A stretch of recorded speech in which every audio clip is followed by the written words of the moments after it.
1 kilo தக்காளி 100 ரூபாய் வரை விற்பனை செய்யப்படுவதற்கு காரணமான இடைத்தரகர்களை கைது செய்ய வேண்டும் என விவசாயிகள் சங்கம் வலியுறுத்தியுள்ளது.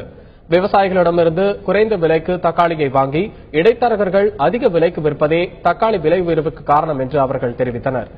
தேசிய தென்னிந்திய நதிகள் இணைப்பு விவசாயிகள் சங்கத்தின் மாநில தலைவர் ஐயாக்கண்ணு தலைமையில் விவசாயிகள் தக்காளி மாலைகளுடன் திருச்சி மாவட்ட ஆட்சியர் அலுவலகத்தில் மனு அளித்தனர். அதில் தக்காளியை நியாயமான விலைக்கு பொதுமக்களுக்கு கிடைக்க நடவடிக்கை எடுக்க வேண்டும் என்றும் விலையை குறைக்க நடவடிக்கை எடுக்காவிட்டால் ஆட்சியர் அலுவலகம் முன் உண்ணாவிரத போராட்டம் நடத்த உள்ளதாகவும் விவசாயிகள் தெரிவித்துள்ளனர்.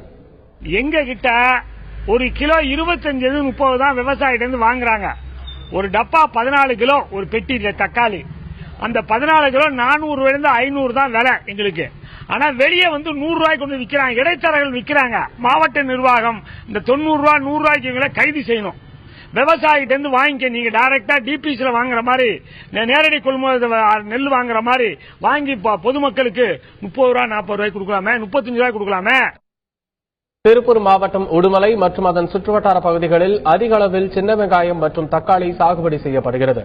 தேவை அதிகரித்திருப்பதால் சின்ன வெங்காயம் மற்றும் தக்காளிக்கு நல்ல விலை கிடைப்பதாக உடுமலை பகுதி வியாபாரிகள் தெரிவித்துள்ளனர்.